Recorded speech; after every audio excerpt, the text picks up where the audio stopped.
یہ 40 نووی کی حدیث نمبر 10 ہے۔ یہ اسی قرآن کی آیت سے ہی ریلیٹڈ ہے، جس میں اللہ تعالیٰ نے فرمایا ہے کہ حضرت ابو ہریرہ رضی اللہ عنہ روایت کرتے ہیں کہ رسول اللہ صلی اللہ علیہ وسلم نے فرمایا، بے شک اللہ تعالیٰ پاکیزہ ہے اور پاکیزہ کو ہی قبول کرتا ہے، اور یقیناً اللہ تعالیٰ نے مومنوں کو بھی اسی بات کا حکم دیا ہے جس کا حکم رسولوں کو دیا ہے۔ چنانچہ ارشاد ہے، اے رسولو پاکیزہ رزق کھاؤ اور نیک عمل کرو، اور ارشاد ہے، اے ایمان والو ہم نے تمہیں جو روزی دی ہے اس میں سے پاکیزہ رزق کھاؤ۔ یہاں پہ آپ دیکھ رہے ہیں کہ یہ آیت نمبر 51 بھی یہی باتیں کہہ رہی، اے رسولو پاکیزہ چیز کھاؤ اور نیک عمل کرو۔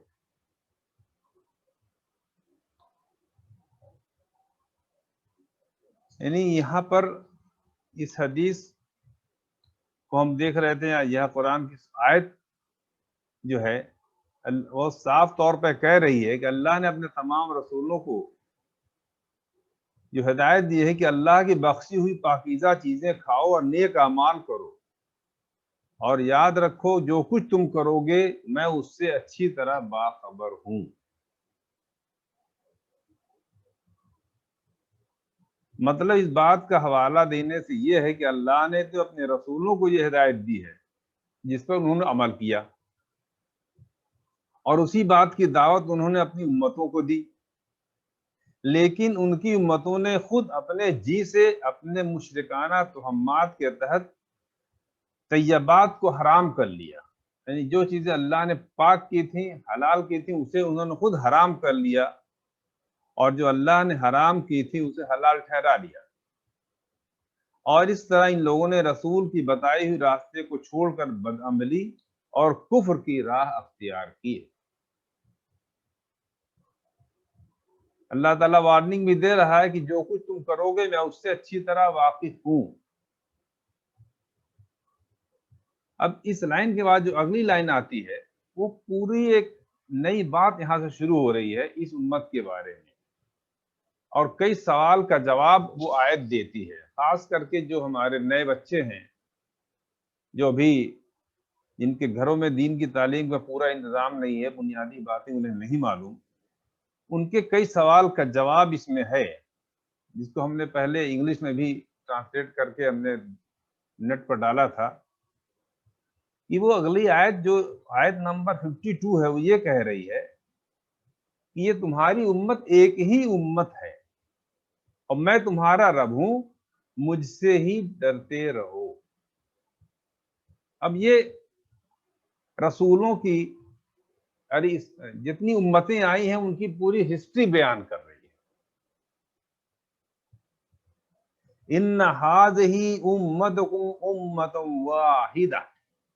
یعنی یہ جو امت ہے دراصل ایک ہی امت ہے، یعنی شروع سے جتنی بھی اللہ نے امت بھیجی ہے وہ ایک ہی امت ہے۔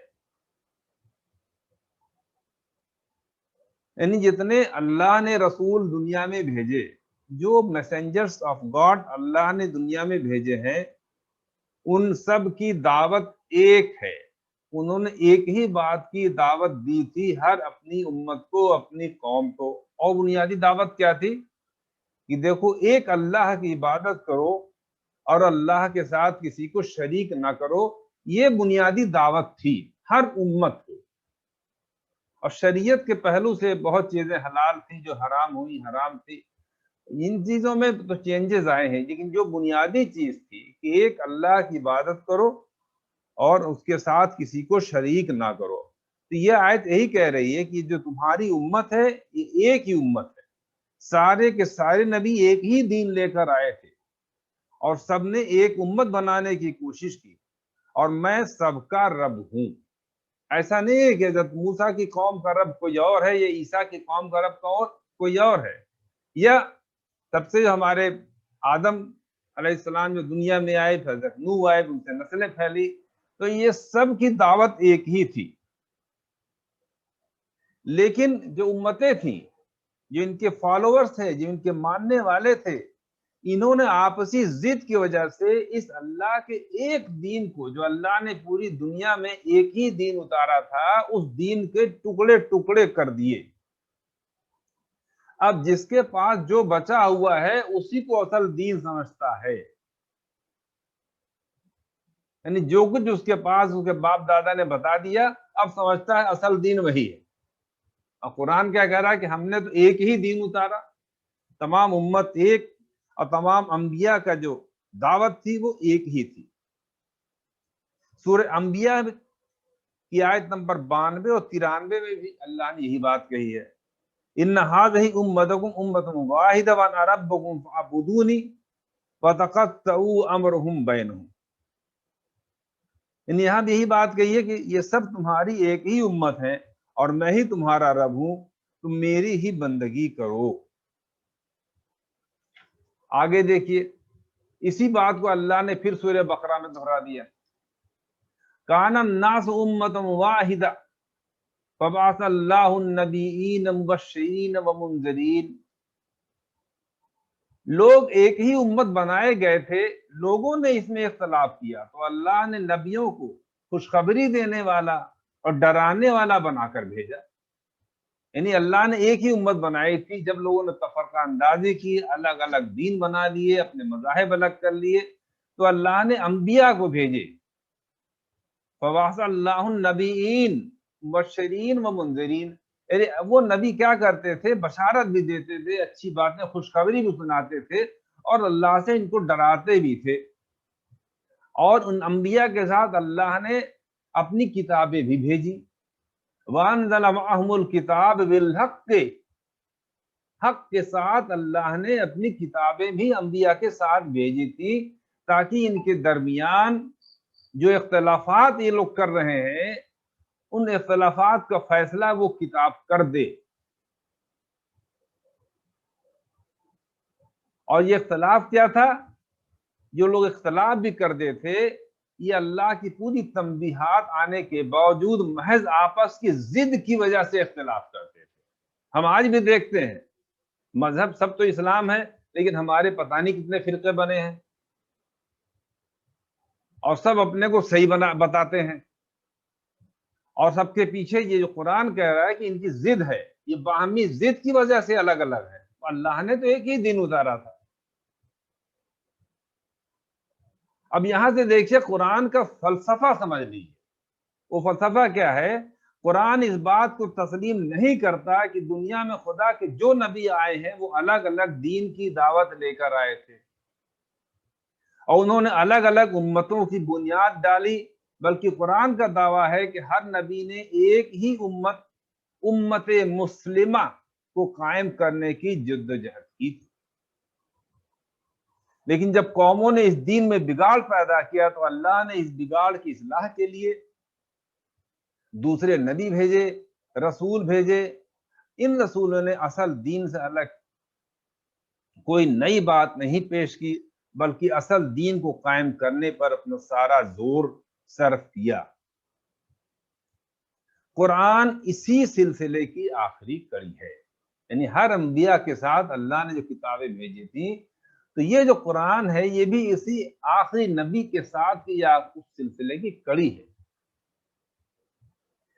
اس نے اصل دین کو، وہ دین جس کی دعوت آدم نے دی تھی، وہ دین جس کی عادت حضرت نوح نے دی تھی، وہ دین جس کی دعوت حضرت مسیح نے ہر سے لے کے ہر نبی نے دی، اس کی اصل صورت میں آخری نبی نے اس کو پیش کر دیا۔ یعنی یہ بگاڑ جو دین میں لوگ لائے تھے تو آخری نبی اور قرآن اس کے ساتھ اترا، اور وہ جو بگڑی ہوئی صورت تھی دین کی اس کو صاف ستھرا کر کے صحیح دین اللہ کے رسول صلی اللہ علیہ وسلم نے سب کے سامنے اب پیش کر دیا ہے۔ اس طرح سے دین کو اللہ نے آخری نبی کے ساتھ ہی تکمیل کو پورا کر دیا، دین کو پورا کر دیا۔ اب اس اعتبار سے تمام قوموں کا اصل دین ایک ہی ہے۔ دنیا میں جتنی قومیں بستی ہیں، آپ کوئی لے لیں، ہندو ہوں، بودھ ہو، عیسائی ہو، پارسی ہو، یہودی ہو، ان سبوں نے اپنا دین الگ کیا ہے، لیکن اصل دین اللہ نے اتارا تھا وہ تو ایک ہی دین ہے۔ تو پوری دنیا کا دین جو اللہ نے بولا تھا، پوری انسانیت کے لیے جو دین اللہ نے بھیجا تھا، وہ ایک دین تھا۔ اب آگے اللہ تعالیٰ کہہ رہا ہے فَذَرْهُمْ فِي غَمْرَتِهِمْ حَتَّىٰ حِينٍ۔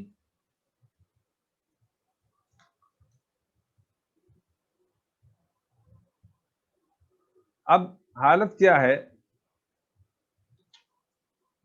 اللہ کے رسول صلی اللہ علیہ وسلم کو خطاب کر کے اللہ تعالیٰ کہہ رہا ہے کہ اب تم نے ان کو اتنا جھنجھوڑا ہے، ان کو کروٹ بدلنے کے لیے کہا ہے، لیکن یہ اپنے کو بدلنے کو تیار نہیں، تو انہیں ان کے حال پر چھوڑ دو، یہ اپنی سرمستی کا انجام بہت جلد دیکھ لیں گے۔ ایک مدت ہے جو اللہ نے ان کے لیے مقرر کی ہے، ان کو مدت دی ہے، ایک وقت ان کا پورا ہوگا، پھر اللہ تعالیٰ اس کا فیصلہ کر دے گا۔ اب آپ ان کو ان کے حال پر چھوڑ دیجیے۔ اب اس سرمستی جو کہہ رہا اللہ تعالیٰ کہ ان کی جو مستی میں غفلت میں ہے، اس کی وجہ کیا ہے؟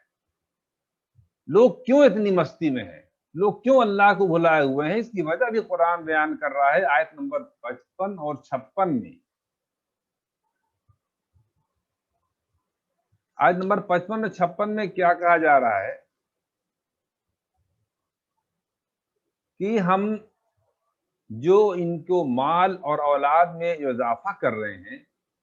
تو ان کے لیے بھلائی میں اضافہ کر رہے ہیں، بلکہ ان کو اصل حقیقت کا احساس نہیں۔ یہ کیا سمجھتے ہیں کہ اللہ تعالیٰ جو انہیں مال دے رہا ہے، جو انہیں اولاد دے رہا ہے، تو یہ لوگ یہ سمجھ رہے ہیں کہ ہماری بھلائی میں اللہ تعالیٰ اضافہ کر رہا ہے، لیکن دراصل ان کو حقیقت کا کی جانکاری نہیں۔ وجہ کیا ہے؟ سرمستی کی اصل وجہ ہے کہ ہم نے دنیا میں جو خوشحالی انہیں دی ہے، یہ ان کی ایسی خوشحالی ہے، یہ ایسی تھپکی ہے جو انہیں جاگنے نہیں دے رہی ہے۔ یہ سمجھتے ہیں جو اللہ نے عیش انہوں نے ان کو دیا ہے، ان کی زندگی کے کامیاب ہونے کی یہ دلیل ہے۔ انسان یہ سمجھتا ہے کہ اللہ نے اسے مال دی ہے، اولاد دی ہے، تمام چیزیں دی ہیں، تو اس بات کی دلیل ہے کہ وہ صحیح راستے پر ہے۔ یہ ان کے ذہن میں گھسا ہوا ہے کہ مال و دولت اس کے نیک اعمال ہونے کی دلیل ہے، لیکن ایسی بات نہیں ہے۔ اور اسی وجہ سے یہ کسی بھی ڈرانے والے کی باتوں سے ڈرتے نہیں ہیں اور اپنے عیش کو چھوڑتے نہیں۔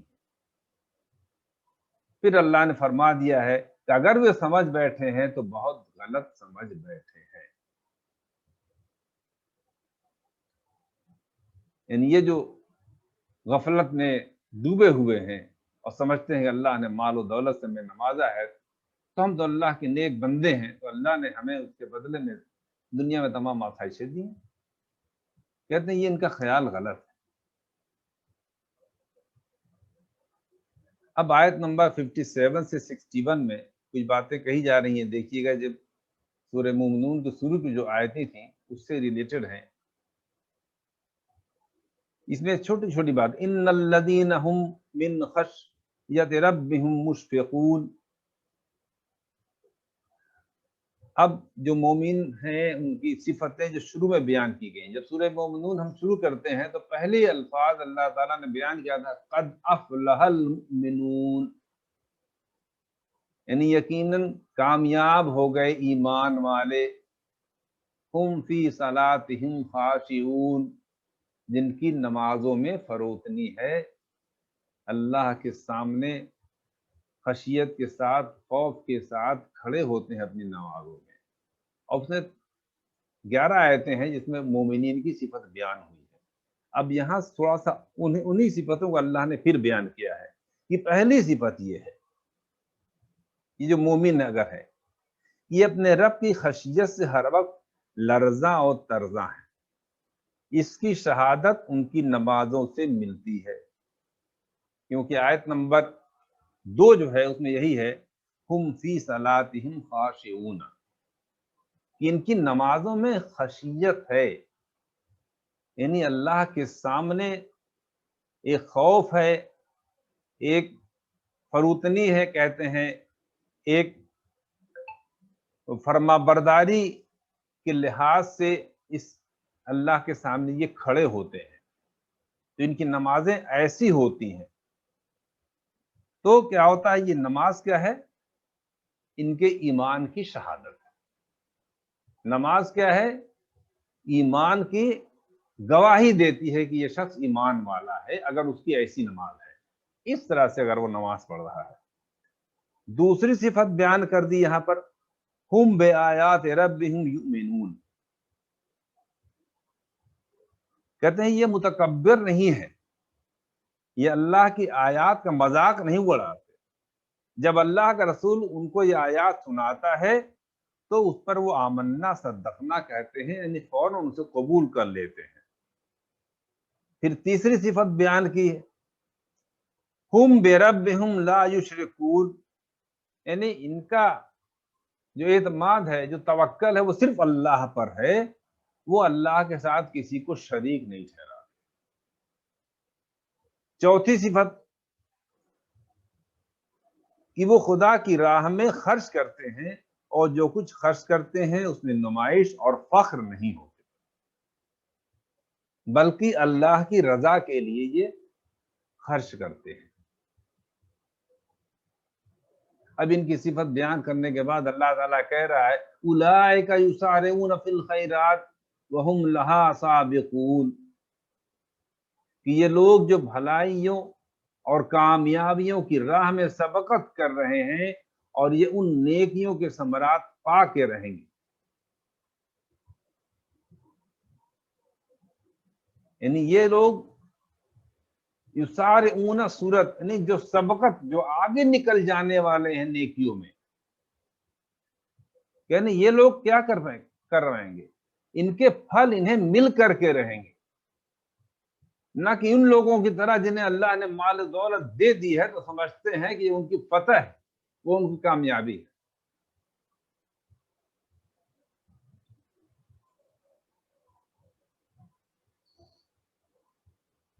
تو یہاں پر انسان یاد رکھے کہ جو لوگ بھلائیوں کی راہ میں سبقت کر رہے ہیں یہ اپنی بازی جیتیں گے، یہی دراصل جیتنے والے ہیں اپنی بازی، نہ کہ وہ لوگ جنہیں گھمنڈ ہے، غرور ہے اپنی مال و دولت۔ وَلَا نُكَلِّفُ نَفْسًا إِلَّا وُسْعَهَا وَلَدَيْنَا كِتَابٌ يَنطِقُ بِالْحَقِّ وَهُمْ لَا يُظْلَمُونَ۔ اب یہ وہ باتیں آئی ہیں جو سورہ بقرہ کے آخری پیرا میں آئی ہیں، لا يكلف اللہ نفسا الا وسعها لها ما كسبت وعليها ما اكتسبت۔ سورہ بقرہ کے جو آخری رکوع اس میں کہا گیا ہے کہ اللہ تعالیٰ کہہ رہا لا نکلف اللہ نفسا الا وسعها، اللہ تعالیٰ کسی کی وسعت سے زیادہ اس پر بوجھا نہیں ڈالتا۔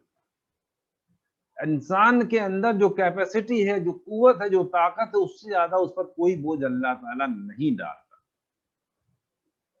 تو یہ مومنین کو یہ صفت بیان کی گئی، تو یہاں پر اس بات کو اللہ نے پھر دہرایا وَلَا نُكَلِّفُ نَفْسًا إِلَّا وُسْعَهَا، کہ امتحان تو سخت ہے لیکن اہل ایمان اطمینان رکھیں کہ ہم اپنے راہ میں سبقت کرنے والوں کو کسی ایسے امتحان میں نہیں ڈالتے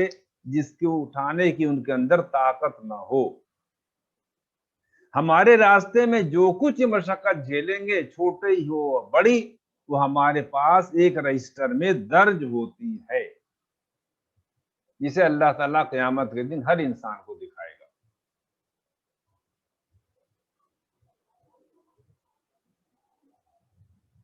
اب یہ جو متکبرین ہیں ان کو کیا مغالطہ ہے، اس کا بھی ذکر آگے آیا ہے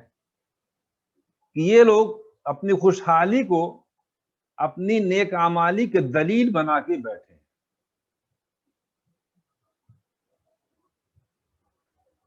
اور ان لوگوں کے دل اس انظار سے جو خدا کا رسول ان کو سنا رہا ہے غفلت کے پردوں میں ہے، اور یہ اس طرح اپنی سرمستیوں میں کھوئے رہیں گے۔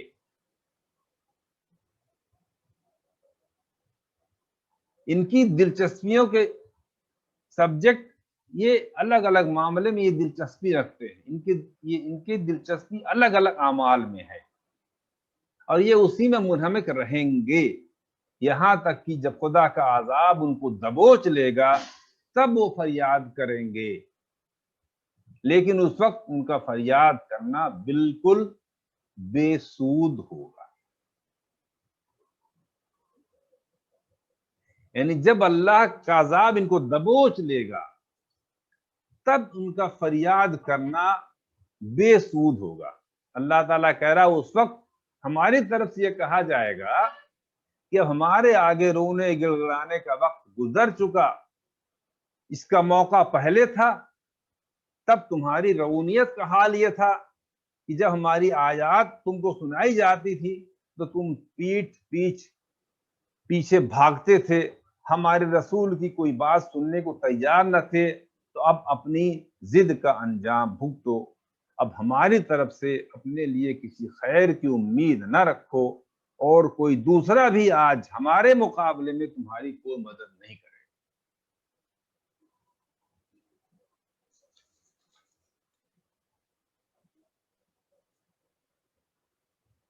یعنی اس چیپٹر میں جو پیراگراف آج پڑھا گیا اس کے آخر میں اللہ نے اس بات پر ختم کیا ہے کلام کو کہ جو بات اللہ نے فرمائی ابھی تک مومنوں کے بارے میں سادہ لفظوں میں یہ ہے کہ اب رو یا شور مچاؤ، اس سے کچھ حاصل نہیں ہوگا، اب نہ ہمارے یہاں تمہاری کچھ سنوائی ہے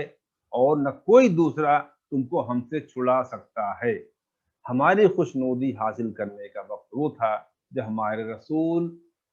کی زبانی تم کو ہماری آیات سنائی جا رہی تھی، لیکن اس وقت تمہاری بد دماغی کا حال یہ تھا کہ تم نہایت تکبر کے ساتھ اور اس کا مذاق اڑاتے ہوئے اس طرح سے کتراتے تھے گویا کوئی افسانہ سنا رہا ہے، کوئی قصہ سنا رہا ہے جس کی بات تمہارے نزدیک قابل اعتنا نہیں تھی۔ تو یہ مومنین کی صفت پچھلے چیپٹر میں ہم نے آپ کو سنائی تھی کہ اللہ تعالیٰ نے مومنون کے بارے میں کیا بتایا، اور تھوڑا سا آگے آج پھر بتایا گیا کہ مومنین کیسے ہیں اور ان کے مقابلے میں جو لوگ مال و دولت والے ہیں وہ کیا سوچتے ہیں۔ اور سب سے خاص بات یہ ہے کہ تمام انبیاء جو اللہ نے جن انبیاء کو دنیا میں بھیجے وہ ایک ہی دین کی دعوت لے کے آئے تھے، اور ساری انسانیت کے لیے اللہ نے ایک ہی دین اتارا تھا، لیکن لوگوں نے باہم ضد کی وجہ سے الگ الگ دین بنا لیے، یعنی اللہ کے ایک دین کے ٹکڑے کر دیے، اور اب یہ سمجھتے ہیں کہ ان کے باپ دادا نے جو مذہب چھوڑا تھا وہی اصل مذہب ہے، اسی کو لے کے بیٹھے ہوئے ہیں، جبکہ اللہ کے نبی نے اپنے تمام باتیں بتا دی اور اللہ کی بھیجی ہوئی کتاب ہمارے سامنے موجود ہے۔ ہم چاہیں تو اس سے نفع حاصل کر سکتے ہیں، لیکن نفع وہ حاصل کرے گا جو اس پر غور کرے گا، کیونکہ قرآن جو ہے بار بار کہتا ہے کہ یہ اولی الالباب کے لیے ہے، عقل والوں کے لیے ہے، جو غور و فکر کرتا ہے اس کے لیے ہے، اس کو یہ بات سمجھ میں آئے۔